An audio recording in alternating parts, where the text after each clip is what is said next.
done for us. Now, ladies and gentlemen, before I start, talk about the Royal Air Force, you've got to remember a couple of things about me. The first is that, as far as I'm concerned, the RAF is the Cinderella of the two services, but like Cinderella, got two ugly sisters. And we've got a few of them here today. Now, I have to be careful what I say, because my daughter foolishly married an army officer. He's infantry. As long as you speak slowly, don't use big words, he's okay. We're all Anglian. But I'm learning a lot about the army and the regimental system, for which I'm getting much respect the more I get to know them. And I'm a great supporter of the regimental system. The other thing I should get straight is I'm a fighter pilot, and I now fly here with gliders for fun and teach people, and I really enjoy that. But you've got to get it in your mind that anybody who willingly jumps out of a service of aeroplane is completely bonkers, okay? So you've got to work from that principle. Now, before, I couldn't remember, because I'm getting to that age now, what I said to you all last year. So if I repeat myself, you'll forgive me, won't you, once you're a septuagenarian or whatever. We've forgotten, yeah. But, good point. You won't know, will you? It was like the old pilot who got into the cockpit and said to the young pilot, "Now, what have I come in here for? I've just forgotten." But anyway, but fortunately, John Riley came to my rescue in a way, because he sent me the first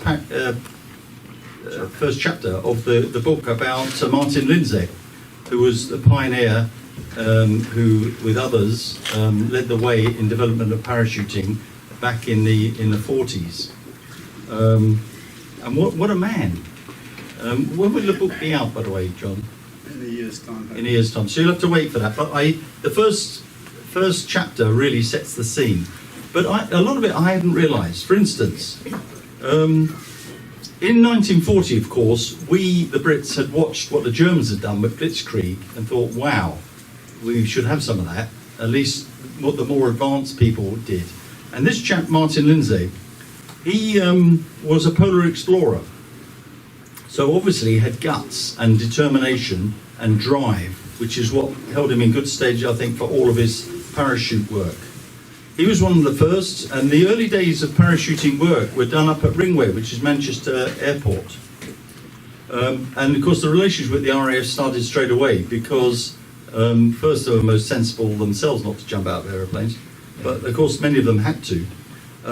But they used Whitley bombers for the purpose, and that was because that was what's available. It wasn't necessarily it was because it was the best aircraft that could be used.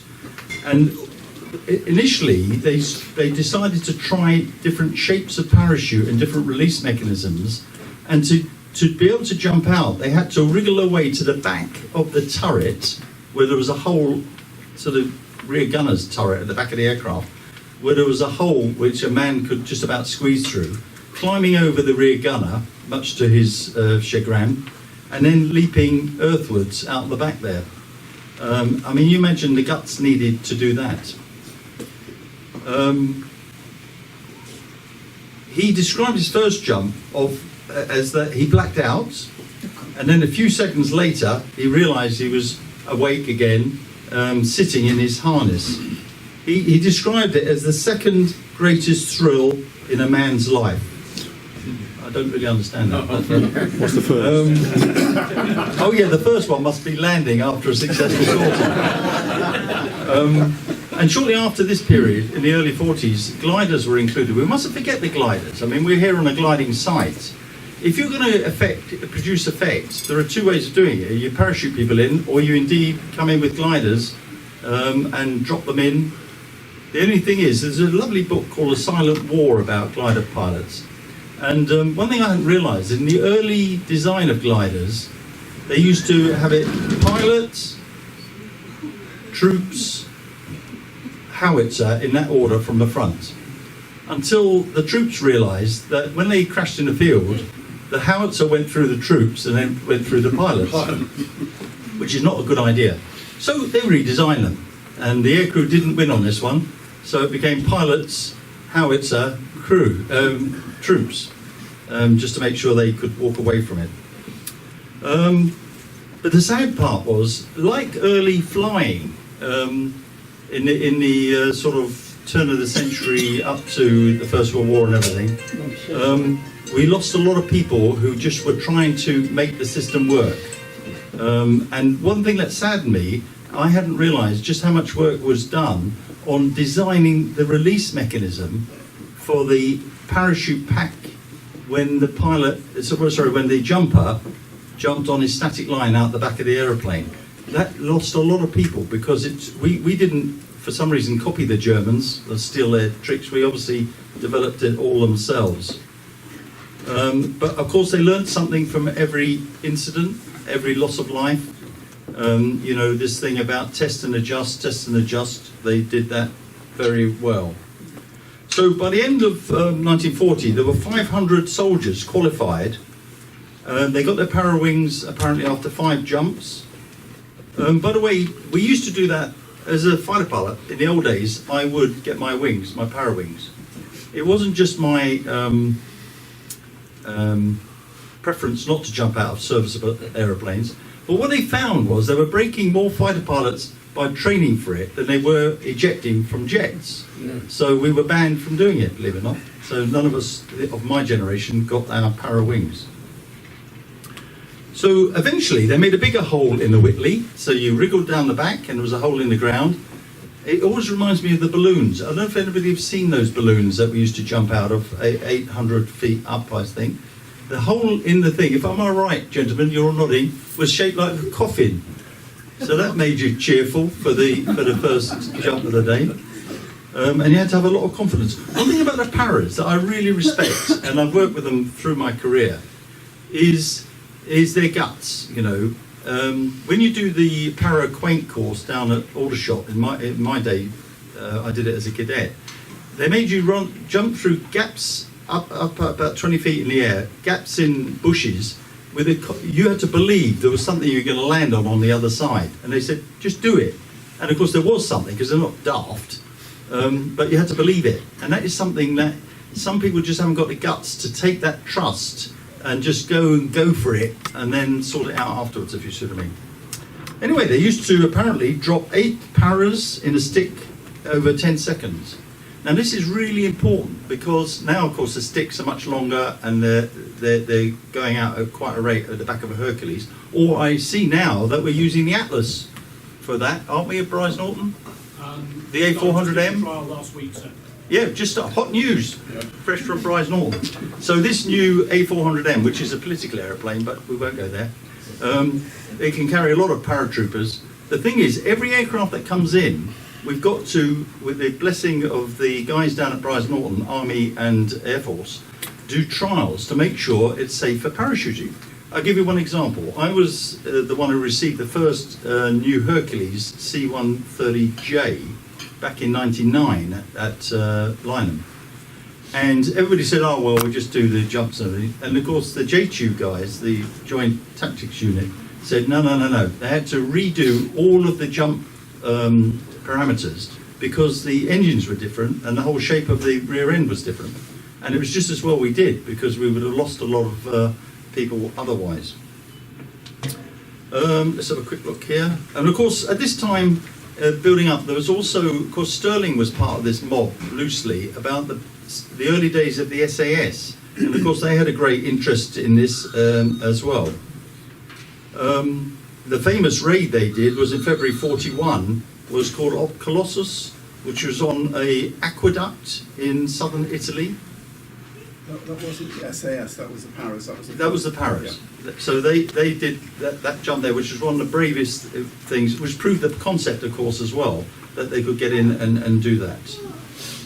So the point is, this was a great test of men and equipment, but mainly about willpower, because there were still people in the ministry who didn't believe in all this. But the pioneers pushed it all the way along, and they got great support, I must say, from the Royal Air Force as well. And talking about that, we've generally provided the aircraft out which you jump, but also the instructors. And I was delighted to see that we've started also training Army PTIs, physical training instructors, as jump instructors as well. So now it's become even more joint in that respect. And the first, in April 17, the first 8 PGIs since 1940 were given their instructor wings, which is great. Army, I'm talking about Army. So we've been dropping from various aircraft all the way through history. The most recent in my career, of course, have been the Hercules.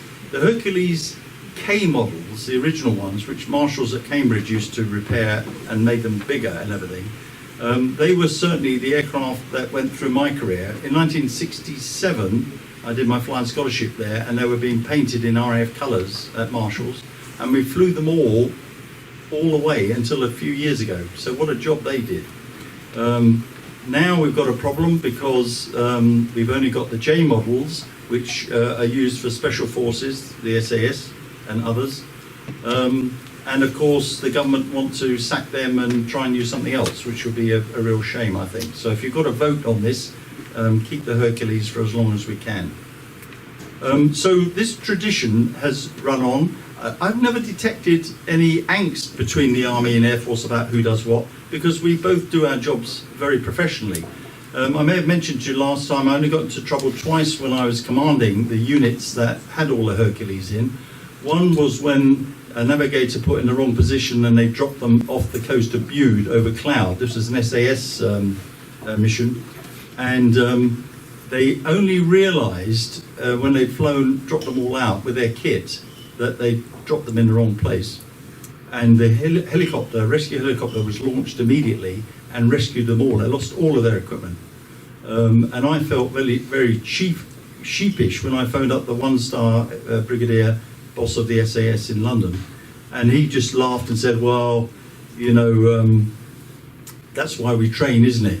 And he said, by the way, the guys thought it was part of the exercise anyway. And the second thing I had to apologise for was a chap called Adrian Freer, who was the brigadier, whose father, by the way, was an air marshal. So it must have been a nice chap. Air Chief Marshal. Sorry, Air Chief Marshal eventually, before he passed away. Yes. You know what they say, we all get promoted to the level of our incompetence. But there we go. But what happened with that one? There was a drop on Salisbury Plain by the lead guy on 70 Squadron, who was leading. And of course I have to have confidence that this just goes on day to day. Well, they dropped them, but on the wrong drop. So the brigadier and his team had to leg it, or tab I think is the language, up quite a long way to get to the rendezvous point. And that took a few beers to buy off the humility from, at least it was safe, they dropped them on the run, but it was the wrong run, unfortunately. So I had to make a few apologies on behalf of my aircrew occasionally. But overall though, the bottom line is the two services work very well together. They're now still doing all the trials as a joint unit down at Brize Norton, and I think the success of the Parachute Regiment, bear in mind we haven't done an active live wartime drop recently, have we?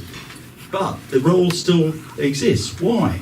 Because what it does, it really does first attract people into the service and into those regiments, but it also produces people of the material or sorts out or selects who are suitable to go on for special forces as well. In fact, without the Para Regiment, the SAS couldn't really exist for the people who join. But what I'm pleased to see is that the working relationship has never been stronger, and long may it be. So here's to the Paras.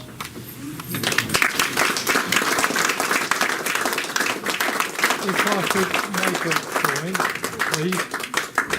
Oh, and the riposte I learned from being involved with the Army about only fools jumping out of perfectly serviceable aeroplanes was, well, there's not many of them in the Air Force.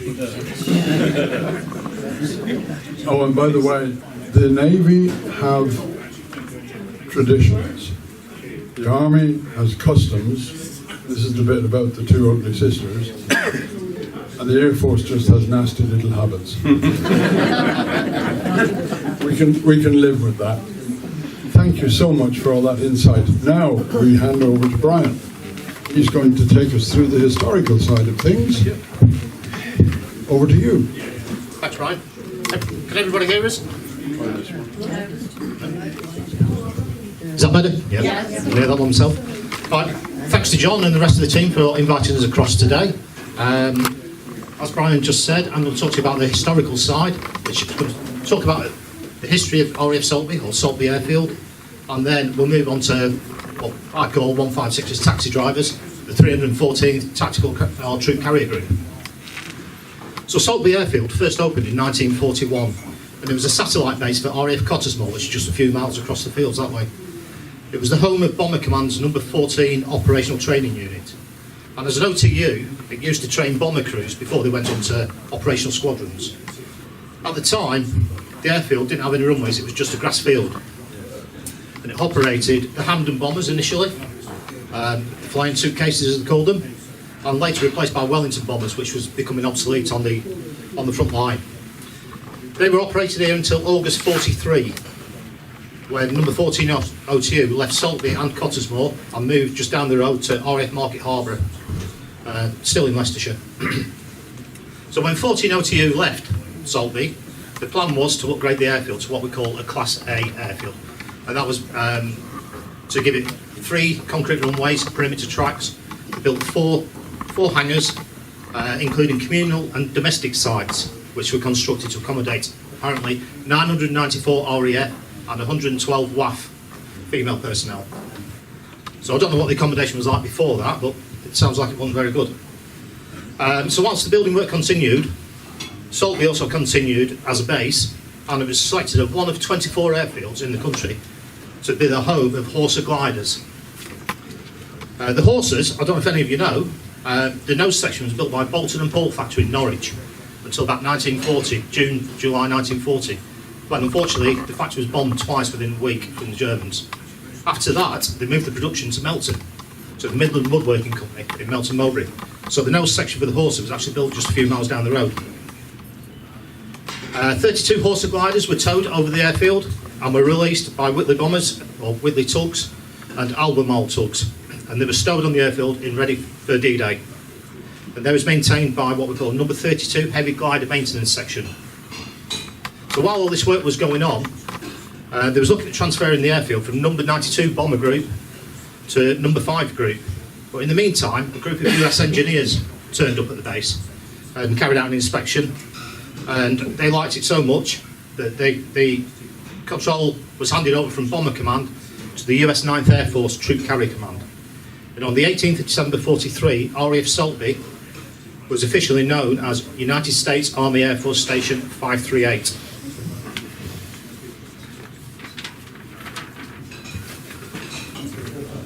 So by early 43, the work was complete, and the TCG, the Troop Carrier Group, moved in from North Africa.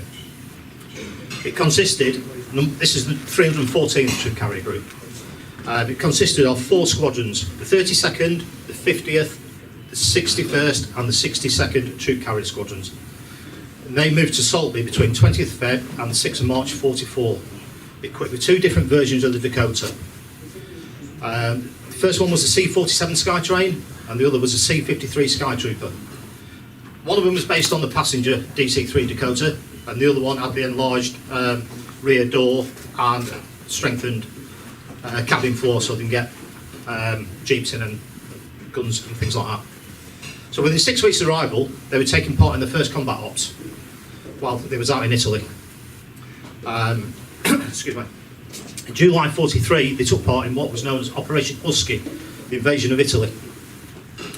And on the 9th of July, they dropped paratroopers from the 82nd Airborne, the US 82nd Airborne, and followed a couple of days later by a resupply mission.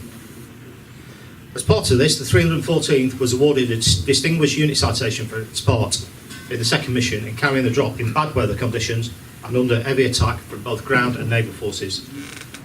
Preparations for a second frontal attack in Northern Europe gained momentum, and as such the 314th role in the Mediterranean ended, and they was tasked with moving to the UK. So they now transferred to 9th Air Force and became part of the 52nd Troop Carrier Wing, whose headquarters was just down the road at Cottesmore. So as a veteran of the Italian Combat Group, the Italian campaign, the 314th was immediately put into a new training programme. So as well as the 314th moving back to the UK, the US 82nd also came back to the UK, and they was also based in Leicestershire, actually in Leicester and a couple of villages out that way as well. As D-Day, Operation Overlord approached, weekly exercise involved both the 314th and the 82nd, and they carried out exercises such as Exercise Dorothy and Tony. A much larger exercise called Eagle was carried out, and this involved all the troop carrier groups and squadrons that were planned to take part in D-Day. The 314th part in Exercise Eagle didn't actually go that well, but they did manage to successfully drop all the troops. But it was a great learning lesson for what was to come later on at D-Day and then obviously Arnhem afterwards. For the Saltby crews, Operation Overlord actually began on the 5th of June, when as part of Operation Boston, Pathfinder aircraft departed from North Witham, again just down the road, just on the A1 there, followed shortly by 51 C-47s and 9 C-53s departed from Saltby. And they carried the troops of the 508th Parachute Infantry Regiment of the 82nd Airborne, and they were dropped in Drop Zone N at Saint-Mary-Glise in France. All but one of the 314's aircraft managed to return back to Saltby, and 18 were badly damaged by flak and small arms fire. Miraculously, the 314th only experienced one fatality, and that was a pilot. However, his aircraft safely returned back to Saltby under the command of the co-pilot. On the 6th of June, 314th were again in action with a resupply mission as part of Operation Freeport, and 52 aircraft left Saltby, 13 of which aborted the mission before reaching France due to bad weather. And on the approach to the French coast, one aircraft was damaged by anti-aircraft fire from a friendly Allied ship. So you can always rely on the Navy. Now, I don't know if it's Royal Navy or American Navy, but both the same. For those that made it to France, they dropped their loads at the designated drop zone. However, unbeknown to them, the drop zone had been recaptured by the Germans. So most of the supplies that were dropped, unfortunately, fell into German hands. The Germans had also strengthened their anti-aircraft defences in the area, resulting in 3 aircraft being listed as missing, 30 suffering damage from flak, and resulting in 14 crew members missing and 4 others wounded. As a result of their actions, 314th were awarded their 2nd Distinguished Unit Citation.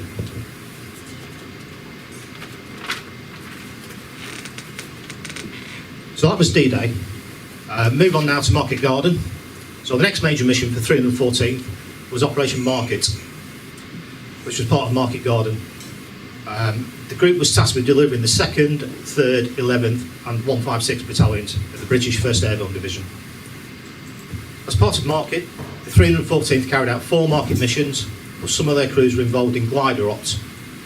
So Market number 1 took place on the 17th of September, when the 314th were tasked with providing 2 serials, A24 and A25, and the further 2 serials from the 61st Troop Carrier Group, just down the road at Barkston Heath. So the 4 squadrons here at Saltby each provided 36 aircraft, 2 squadrons in each serial. Serial A24 was made up of 32nd and 50th squadrons, and carrying the 2nd Battalion, and serial A25 was the 61st and 62nd squadrons, who carried the 3rd Battalion. So chalk number 16 was piloted by Captain Clarence Anderson in serial number A24, and that was the lead aircraft, and that carried Lieutenant Colonel John Frost, sorry. The 1st Battalion was carried by the 14th and 59th Squadrons from Barkston Heath, whilst the HQ Battalion was carried by the 15th and 53rd, also from Barkston. So between 1:53 p.m. and 2 p.m, the 314th dropped 1,170 British paratroopers and 248 parapacks from an altitude. We died. Can you hear us? Someone working, is it?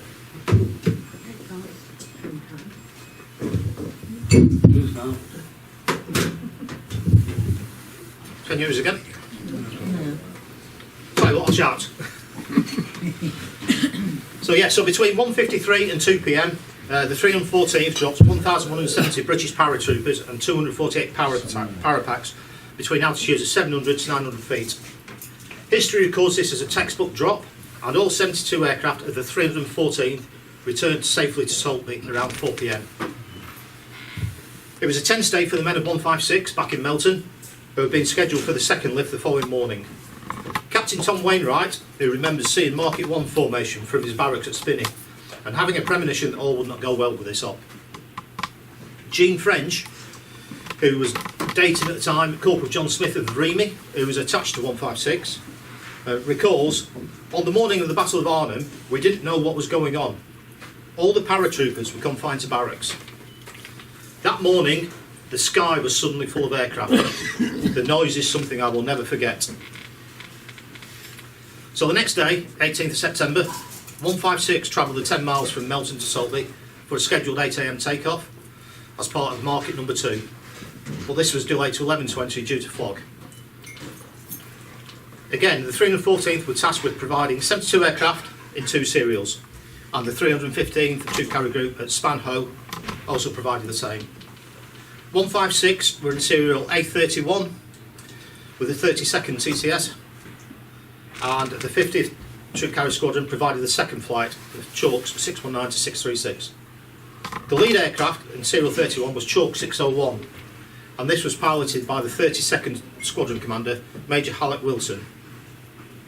It was accompanied by First Lieutenant Donald Reakin as co-pilot, Captain Harry Bones as navigator, Corporal Dominic Canatelli as crew chief, Staff Sergeant William Boyd as radio operator, and because it was a lead aircraft, they also had Sergeant John Ellis Jr. as the SCR 717 radar operator.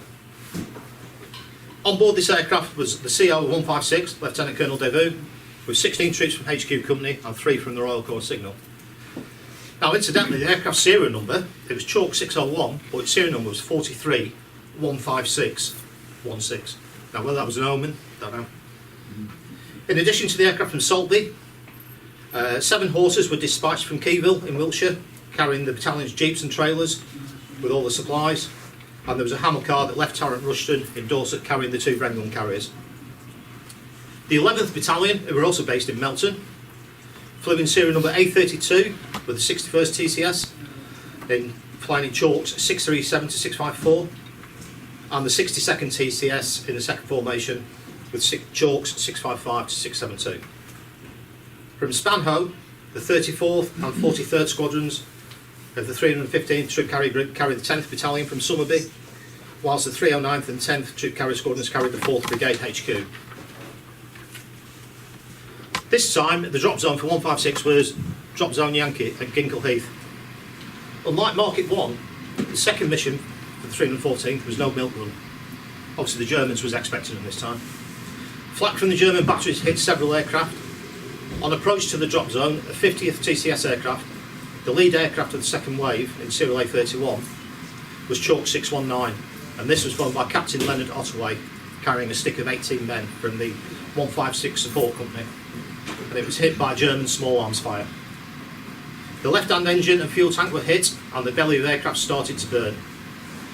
The aircraft left the formation, and the undercarriage was lowered, most probably from damage to the hydraulic system. To the others in the formation, it appeared as though the pilot, Captain Ottaway, tried to land the aircraft. But upon impact with the ground, just short of the drop zone, the fuel tanks exploded, one of the wings broke off, and the aircraft flipped over onto its back. The 6 crew members and the 18 paras from the support company of the medium machine gun platoon had no chance of survival. No parachutes were observed coming from the aircraft. This was the largest loss of life for any single aircraft from the 314. The members of the 156 machine gun platoon were Sergeant John Kinsley Smith, Corporal Owen Lilly, and Privates George Brownlow, Arthur Butler, Harold Clayton, John Clayton, Richard Fuller, Daniel George, George Gilliver, Harry Hotwood, Eric Johns, Richard Killingsworth, Harry Philpotts, Harold Stanier, Thomas Stevens, Patrick Taylor, George Tutton, and Joseph Wilson. Now all these guys are buried in the Yonkabos CWGC cemetery at Nijmegen, and a memorial has been erected to the memory of Captain Ottaway's crew and the paratroopers near to the crash site. So the remaining 17 aircraft from the 50th TCS made their drop, and on the way back from the drop zone, Chalk 631 was in the unlucky position of position 13. This aircraft received a direct hit from the 20mm round, which entered through the aircraft belly, passing right through the companionway, just inches behind the pilots, and exited the aircraft through the roof. Although it left a huge gaping hole in the aircraft structure, no damage was done to the controls, and the aircraft made it back to Saltby. Aircraft from serial A32 flown by the 61st and 62nd Squadrons, carried the 11th Battalion, and they fared much worse. The lead aircraft of that serial, Chalk 637, was piloted by Lieutenant Campbell Smith. When on the inbound run to the drop zone, they received a direct hit from a German 88mm shell, ripping a large hole in the left wing. Luckily, it was still flyable. Directly behind Chalk 637 was Chalk 639, piloted by First Lieutenant Max Ferguson. And prior to the green light going on, the aircraft was caught in a hail of enemy gunfire in the area of Hertogenbosch, I think it is. Large calibre shells pierced the fuselage, exploding inside the aircraft, with shell fragments ripping and tearing the fuselage in all directions. The crew chief, Corporal Joseph Novak, was standing on a small sheet of armour plate at the rear of the fuselage when a large shell burst through the cargo door and exploded in front of him, and he was injured in the abdomen. On reaching the drop zone, several of the paras were also injured, some seriously. Many managed to jump, some with injuries, but 3 were so severely injured they could not jump. Corporal Einerson was the radio operator and was standing in the companionway between the pilot and co-pilot when a 50mm calibre machine gun bullet passed through the bottom of the aircraft, ripping through his jacket sleeve and passing out through the roof at the top of the aircraft. The main cabin was covered and blood splattered everywhere, and the co-pilot and radio operator worked frantically to bandage up the wound while returning from the drop zone. Every available bandage was used and more were needed. The captain, First Lieutenant Max Ferguson, managed to get the aircraft back safely to England and made an emergency landing at RAF Woodbridge in Suffolk, where the wounded were removed and taken to the 65th General Hospital at Boatsdale between Diss and Bury St Edmunds. The crew remained at Woodbridge overnight, and after examination, their aircraft returned to Saltby, where it was photographed and repaired. This aircraft was the most severely damaged airframe the squadron had experienced in over 17 months of combat ops. In total, 4 aircraft from Saltby failed to return, 6 received damage, and a further 2 from Spano also failed to return. Now, Operations Market 3 and 4 was taking the poles out. Operation 3 was the first mission for the poles, and number 4 was the resupply. So, thank you very much.